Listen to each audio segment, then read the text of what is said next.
Subscribe कीजिए technical Arushe channel को और बेल आइकन को दबाएं अपडेटेड टेक्नोलॉजी वीडियोस सबसे पहले देखने के लिए। सो हाय गाइस, तो कैसे हैं आप लोग। आज की हम बात करेंगे Realme 12 Pro सीरीज़ की, जिसके अंदर दो जो है लेटेस्ट फ़ोन दिए जा रहे हैं, जिसके अंदर आपको 12 Pro दिया जा रहा है, 12 Pro Plus दिया जा रहा है, और ये भी मैं आपको बताऊंगा कि इंडिया में कब लॉन्च किया जा रहा है। वीडियो के लास्ट में मैं आपसे शेयर करूंगा एग्जैक्ट डेट क्या है इंडिया की, और ग्लोबली भी लॉन्च किया जाएगा, बहुत जल्द इसको लॉन्च किया जाएगा। तो सब कुछ जो आज की वीडियो में बताने जा रहा हूँ, कोई भी पार्ट जो है इसका मिस नहीं कीजिएगा, मेरी वीडियो को पूरा वॉच कीजिएगा ताकि मैं आपको एक ज़बरदस्त और एक लेटेस्ट इन्फॉर्मेशन आपसे शेयर कर सकूं।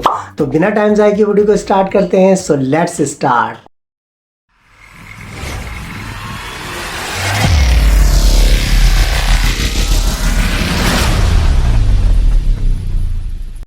प्रोसेसर के हवाले से अगर हम बात करें तो 12 Pro के अंदर जो है आपको स्नैपड्रैगन 6 जनरेशन 1 SoC का यूज़ किया गया है, जबकि 12 Pro Plus के अंदर जो है स्नैपड्रैगन 7 जनरेशन 2 का प्रोसेसर आप यूज़ करोगे।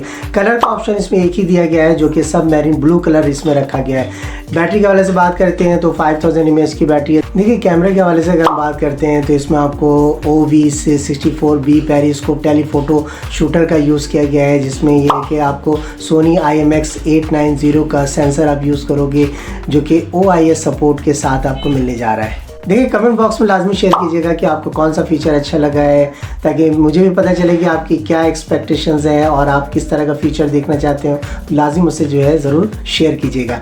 डिस्प्ले के हवाले से अगर हम बात करते हैं तो 6.7 इंचेस का कर्व्ड एमोलेड डिस्प्ले, जो कि full HD resolution 120 hertz refresh rate के साथ आपको देखने को मिलेगा। अगर हम सॉफ्टवेयर की बात करते हैं तो सॉफ्टवेयर इसमें आपको जो है Android 14 का ऑपरेटिंग सिस्टम दिया गया है, जो कि बेस करेगा Realme UI 4 कस्टम स्क्रीन पर। और फाइनली अगर हम बात करें इसके लॉन्चिंग डेट के हवाले से तो इंडिया में जो है लॉन्चिंग डेट जो है इसकी एग्जैक्ट डेट जो होगी 29 जनवरी को जो है इसको रिलीज़ कर दिया जाएगा।